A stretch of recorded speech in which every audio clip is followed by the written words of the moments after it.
Hello! Another surf report, everybody. Might as well have called this the Crazy Train Week, but the overlap, yeah, it's Crazy Train, but it's also hurry up and wait. There's a lot of time element in this as we get into the astrology, the collective unconscious, and the I-Ching. All right, you ready? And the most important part of this is the solution slide, which is at the end. But for now, let's surf.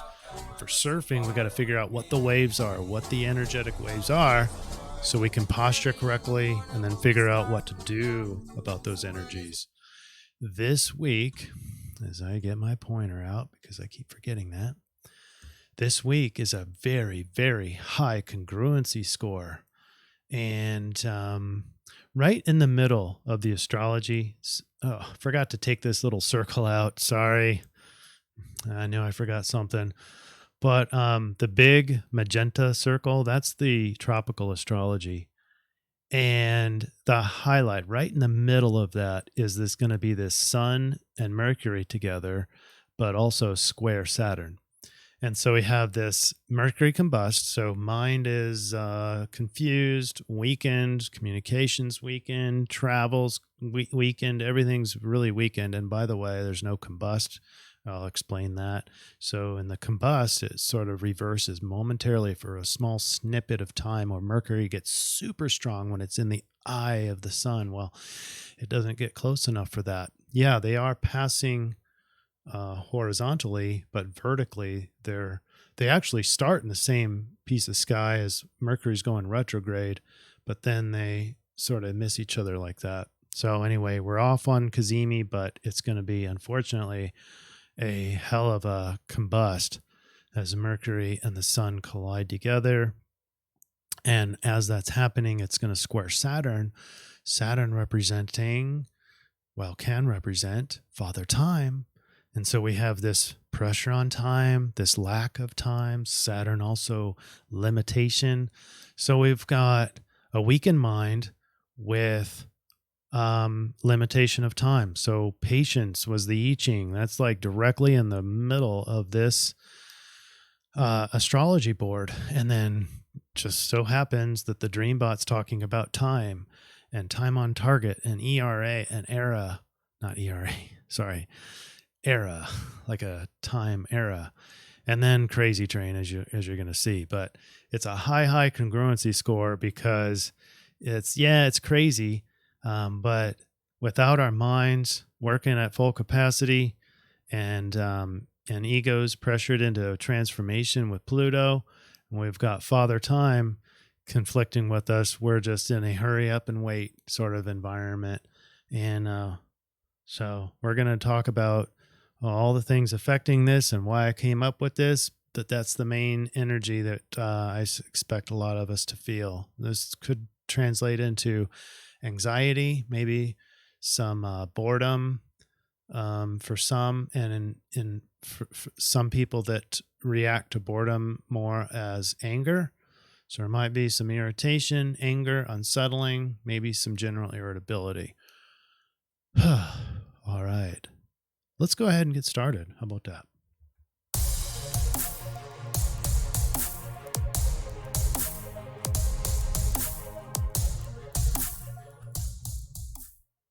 This surf report brought to you by X39, and this is your way to rejuvenating the stem cells that you have lost over the years.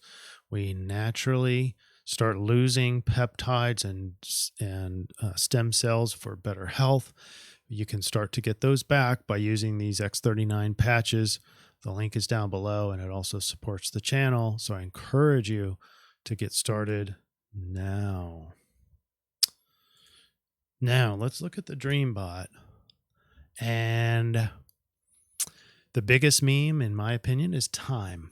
So we have the number one word, days, era, today, minute, yesterday.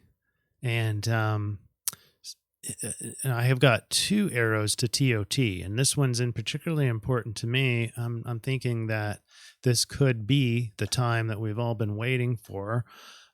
I don't know, but TOT is not a common thing in the Dreambot. And so there seems to be this emphasis on time, and TOT is fairly high in there. So what is the TOT referring to? Well, linguistic set number 1 says trouble today, wolf attempt as linguistic set number 1. This reminds me of like, okay, the trouble is going to be a lone wolf again. Surprise, surprise. We've already been seeing a lot of this. This could be day residue. But look at linguistic set number 2. Crazy train, realized, pretty wild.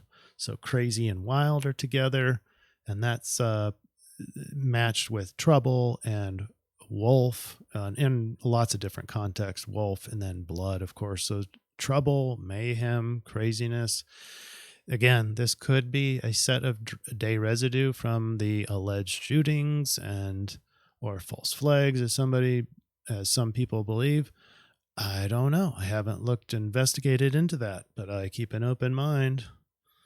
So that's in the collective unconscious. Let's get into the astrology. All right, so here we are the week after the lunar eclipse. How was that for everybody? For me, unusually high anxiety, not panic, and it's not necessarily all physiological, like high heart rate.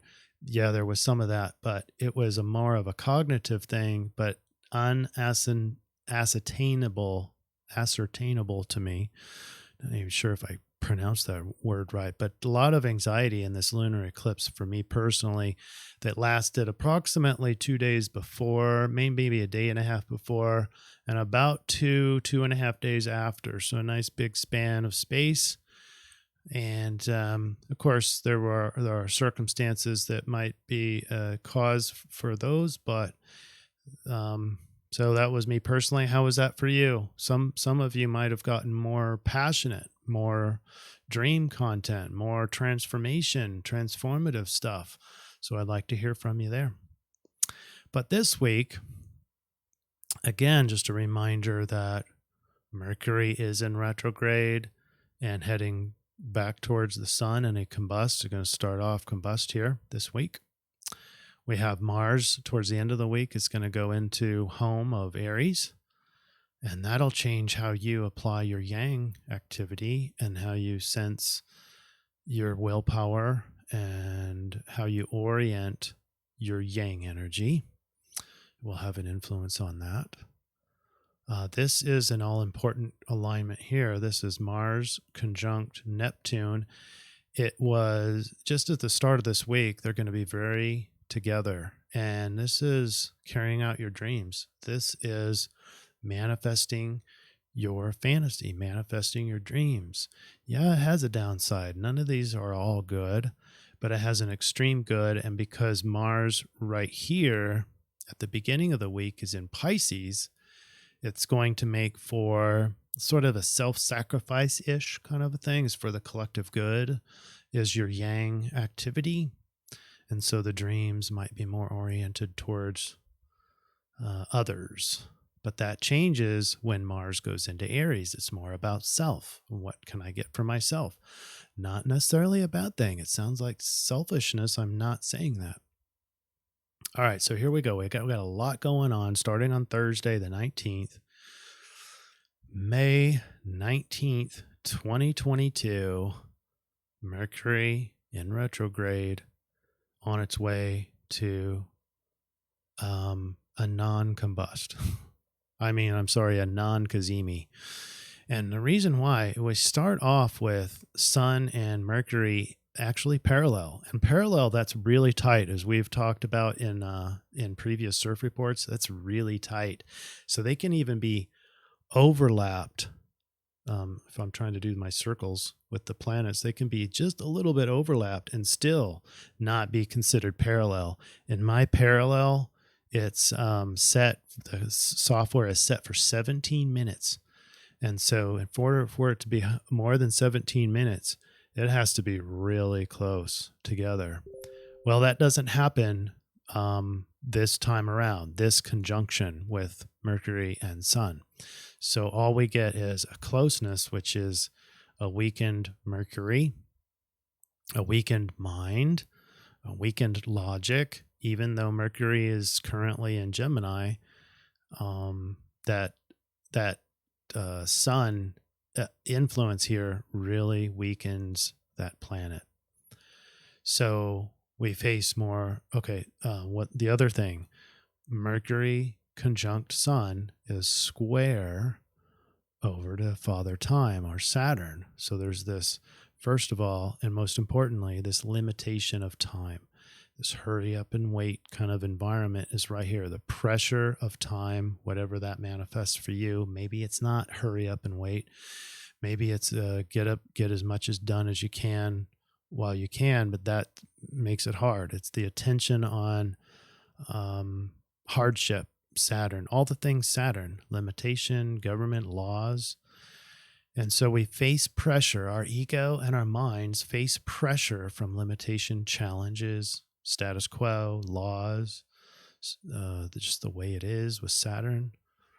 But so expect a lot of influence there. That's going to be the attention grabber.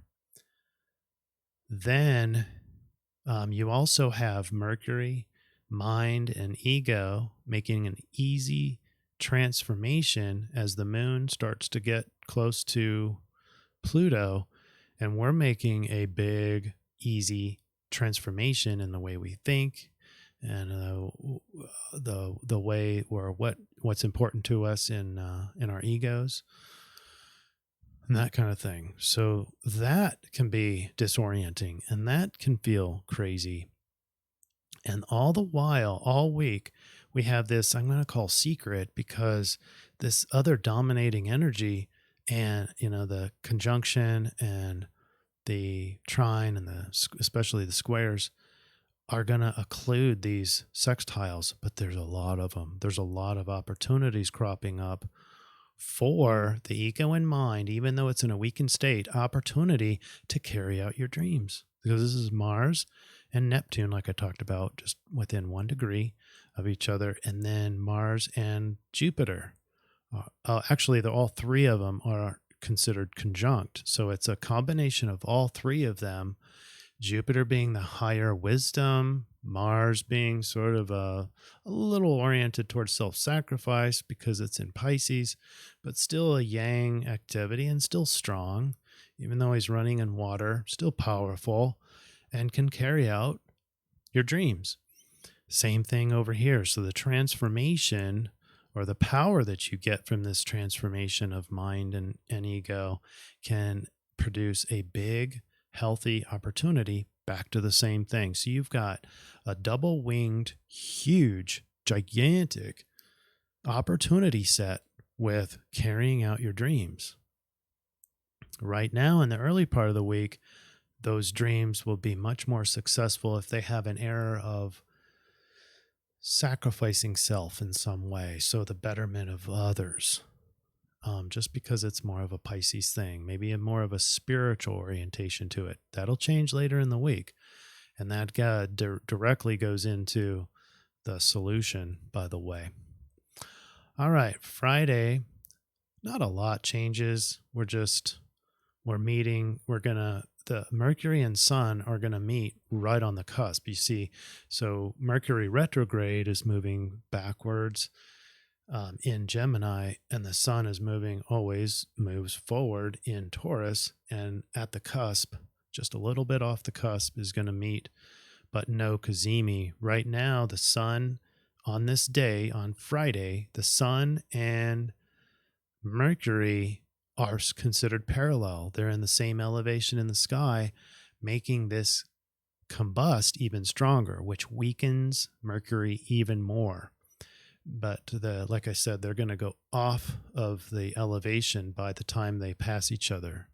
So it won't be a cazimi, and it'll just be an extra weakened mind. All the things that I mentioned are the same. The emphasis on emotions is for the last 2 days have been, so this is Thursday and Friday, the emphasis in the emotional body is this transformation and the inner power that can easily transform the way you think and the way, well, you behave or what your worth is, because Sun is in Taurus, and how you experience the reality that you call life. Okay, now Saturday the 21st, a lot happening here. I mean, not a lot of changes per se, just a difference in where the planets are. So you have the Sun going into Gemini, and that makes the Sun much more adaptable, much more friendly, airy. So Gemini is an air sign, and knowledge becomes a little bit more important. Learning, communication is there, logic, reasoning, all that stuff is a lot more important now than the Taurus idea of experiencing and steadfastness and integrity and that kind of thing. So the ego shifts, but still, this is, by the way, this is a 2:17 p.m. right when Sun passes Mercury, and you look down here, and the Sun and Mercury are not there. I'm going to see if I can figure out how to increase the size of this so you guys can see that, because it's going to be helpful, I think, as we move further and further along with these CIRF reports. I'm looking at more of those in emphasis, and there's a lot more things I can look into that as well. Okay, so no Kazemi, but that means its max weakening is today, specifically at 2:17 p.m. Central Time, Central Daylight Savings Time. We still have that mammoth amounts of sextiles and opportunities on the ability to carry out dreams. We're still, these three planets still in a nice conjunction with a ton of sextiles going to it. So it still might be hidden, because you've got the emotions on Father Time and Saturn and all your restrictions and limitations and laws and all that stuff. Meanwhile, you've got a weakened mind, hard to think, cloudy mind, hard to rationalize anything. And it's going through a transformation. So there's a lot happening, and it can feel crazy. It can feel anxious. It can feel irritable. It can feel frustrating. But just remember, I'm going to hammer this home. There's opportunities here with carrying out your dreams. Sunday, the 22nd, even more pressure. The moon is still with Saturn. It's in its final stages of that. But look at all that square. That's even more emphasis on hurry up and wait, or whatever that manifests in you. We're talking 4 squares there. So a lot of pressure, a lot of conflict. Monday, the 23rd, we're looking at just a lessening of all this, where mind is now, or Mercury now is in Taurus, working in retrograde, heading towards the North Node, not quite there yet, about 7 degrees. So in a conjunction with both of these, Mercury in retrograde going to the North Node is so stronger. Okay, so we have here's the different factors.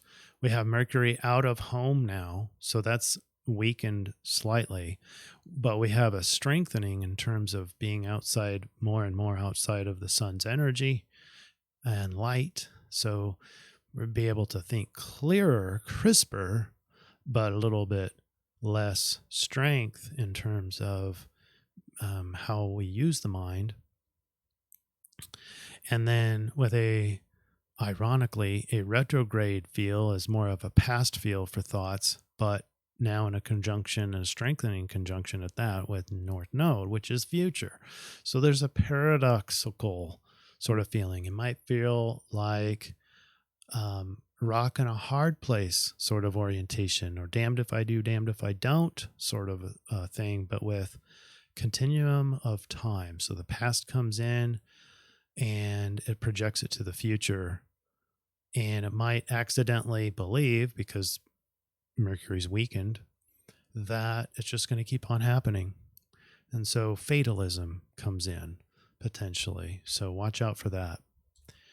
And Tuesday, there's even more. So now Moon is with Neptune, Mars, and Jupiter. So there's this big emotional emphasis, more sextiles on this side, more sextiles on this side, more opportunities. And we've got less squares on Father Time. And both of these planets are spreading away from the square with Saturn. So this is dissolving. This pressure here is dissolving, and the sextiles are strengthening, especially on Tuesday and Wednesday. And this can feel a lot more obvious to your ability to at least want to move forward. You're going to have an urge to dream, to envision, to fantasize. And then this, it's not imaginary, the Mars, the Yang aspect, to be able to go do it. This is a magic week, but it's hidden and it's obscured by a weakened mind. Like, how am I going to do this? And don't worry, the solution all covers this. This is a magical CIRF week, by the way, and you'll see that here coming up in the solutions. Last day in our CIRF week is Wednesday, the 25th of May. We have Mercury technically still combust, but now getting stronger in the North Node, so that paradoxical feelings or orientation. Mars on the last day has gone into home of Aries. Mars is now more of a warrior, and a warrior for self can get a little bit self-defensive, and that's okay. But now manifesting, now your Yang activity, you're doing activities oriented towards self and for self. And it's in a very important dynamics and important phase in astrology in your own life. You need to be able to have times where you really do take care of yourself and you seek your higher truth. In this case, Mars and Jupiter are getting closer, and that emphasis is more on Aries than it is for Pisces. So the energy, the Yang, shifts into the fire for doing something for myself, finding my higher self, producing my highest good. Highest is the highest wisdom of Jupiter. Jupiter's always also the planet of excess, so we can easily go too far in ourselves. So we can start looking very selfish as we carry out these activities towards our highest good, or what we perceive from Neptune as our highest good, which can be tricky, especially with a weakened mind. And this is also the climax of the cognitive transformation. Mercury at 28 degrees Taurus, trine to Pluto at 28 degrees Capricorn. So this is the climax of the cognitive transformation. All right, let's get into the I-Ching. And we got patience. Now, patience, remember, it sounds like a verb, so it sounds like a solution. This I-Ching is for the influence. So let's look at it more from what are you going to feel? Strength in a time of trial waits quietly, resolutely. Weakness grows agitated. So there's one of those influences. Some of you might feel agitated. We mentioned when, especially if you're feeling bored or hurry up and wait, periods of waiting are most fruitful when used for quiet contemplation. This is patience. Again, don't read too much of the solution there or the activity, because we're trying to ascertain the influence from this reading. Time is an ally for those with inner strength, the strength that allows you to be uncompromisingly honest with yourself while sticking to the path that you have charted. Line 4 says you're in a vulnerable position, and that's a direct inference to Mercury Combust, the Sun, Mercury conjunct Sun, square Saturn. Big time vulnerable mentally. There is no chance of great success now. Survival is the immediate concern. New opportunities will come from the sacrifices you are willing to make. That sort of sounds like Mars in Pisces. If necessary, keep out of sight in order to avoid direct confrontation. Sometimes the only honorable course is to accept one's fate and avoid the humiliation of railing against the inevitable. So the solution now, you put the change line in and you get all yang lines except the top one, which is the sixth line is the top. 43, determination. Boy, this sounds like Taurus. Some resolution is pointing to a breakthrough, but decisive action will be necessary. If you diligently hold your ground, warding off negative tendencies or bad influences, goodness will indeed prevail. The persistence of negativity is a factor in human affairs. Just when you think an undesirable element has been uprooted, it or another will pop up again. Have you guys been noticing this over the last year or so? Be resolute against the forces of negativity, whether in your social or professional life or in your own soul. But certain rules must be followed for your efforts to succeed. The first rule, do not compromise with corruption. This would be called integrity, and that is a very hallmark feature of Taurus. The second rule is you cannot successfully resist or defeat negativity on its own terms. Positive alternatives, which lead away from the nature of the problem, are more appropriate than trying to counter the corruption with raw power. The third rule, the means used to counter negativity needs to be consistent with the result you want to achieve. You cannot stop the spreading of lies by spreading more of them. So we have to be relevant. By adding to the positive elements in a situation, you automatically diminish the bad. That's called the silver lining approach. All right, now what we do is we put the Mercury Combust. This is Mercury conjunct Sun at the perfect 0 degrees, 43 minutes of Gemini, so right on the cusp. And we get hexagram 20 of the rave, and we get Taurus.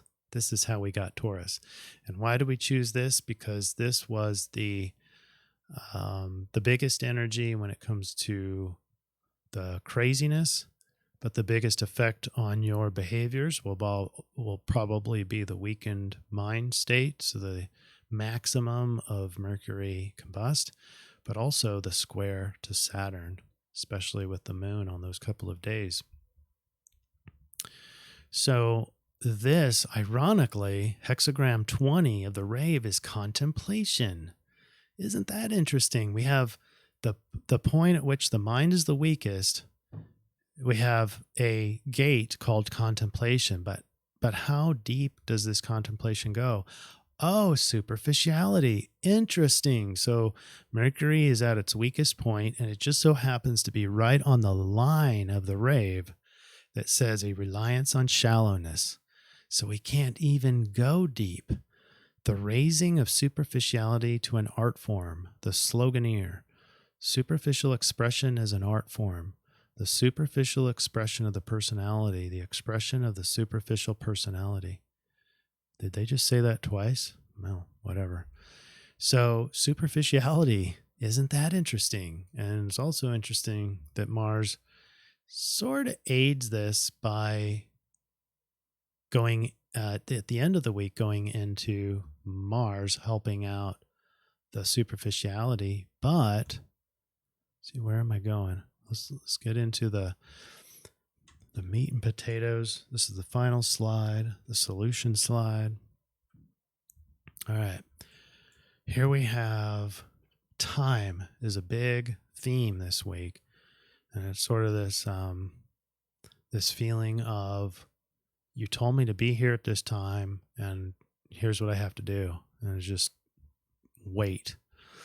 And it, for some, produces boredom and anxiety, but others produces agitation. Lunar eclipse. Here's our overview. Lunar eclipse still possibly affecting us. Mercury goes full combust, weakened by bowing to Saturn with limitation and tension, and is completely vulnerable to an easy Plutonian transformation. Hidden mega opportunities exist. Mega could be a play on words. I don't know. Hidden mega opportunities exist, and we know it's mega because lots and lots of sextiles. All right, you ready for the solution? Recall I-Ching 43, determination. It's all Taurus. The rave says shallowness and superficiality, reliance on shallowness. Like, don't try to go deep. And that's a direct match to Mercury Combust. You don't have the ability to go deep and depth. It makes it hard. It makes it cloudy. Can't recall. Poor logic, etc. So let's just stay in the shallowness and superficiality. And then you have Taurus, which is all the same things. Deliberate, dependable, integrity. We talked about that. But we also have this materialistic part of Taurus and the superficial, and that just wants to experience things. All right, let's do this. As the collective collects itself from the disorientation of the eclipse and the drama imposed on Mercury, the solution triangulation is tight and congruent. You will be best served by integrating the Taurus archetype into your primary behavioral set this week. First, be determined and use integrity. Don't bow to or negotiate with corruption. It's a time to be deliberate, dependable, and patient. Even the typical weaknesses of Taurus are indicated as an important ingredient into our behavioral set this week. Because of the apparent lack of cognitive depth allowed on Mercury this week, it's a time to rely on shallowness. Don't think too much about anything.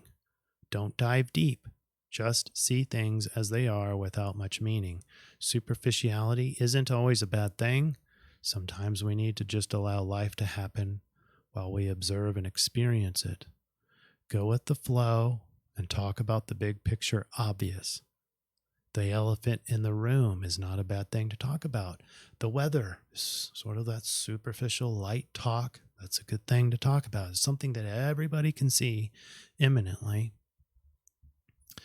So don't be afraid to use those as your conversation piece. There is no reason to go deep this week.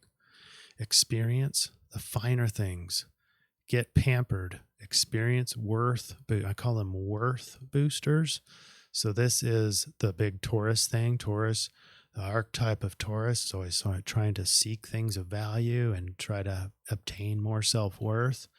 Well, we do this with experiencing finer things. So it's called indulgement. So don't be afraid to indulge and don't think too much about it. It's really, really hard to indulge and just experience. This is not escapism, people. This is about living deeply into the moment, deeply into life as best as you can without thinking really anything about it and just feeling. Indulging in things that feel good, things that really genuinely bring more worth to you. It might be getting pampered. It might be getting regenerated at maybe a vacation spot. But it's about doing those things that are meaningful to you and experiencing it very deeply and without thinking too much about it, without going deeper meaning. There's no meaning in this. It just is. So if you want to have a mantra, this is a difficult one for some of us, especially us air signs, to have experiences without thinking about the meaning behind it. It's going to be very hard, especially for me. So I'm going to use this phrase, I indulge in the superficial this week without yearning for meaning. It is what it is. Okay? Think about that. It is what it is. Just doing something nice for yourself and experiencing it deeply without any meaning. So bizarre. It's very bizarre. So I'm going to work on this very, very hard this week. I don't have much of any Taurus energy in my natal chart, so it's going to be a challenge. But for some of you, it could come very easy. And but for all of us, hurry up and wait. Doesn't mean that you have to. Don't wait. Go plan out some stuff right now for you to enjoy, indulge in it, and don't think anything about it. Make sure it's not an escape, though. Don't be escaping problems. This is about using your five senses, enhancing those five senses to just experience. That's it. That's it. All right. So it should be a very interesting week for us all. And it looks like we have some time to do that, ironically. All right. Take care, everybody. Love and light. We'll see you next week.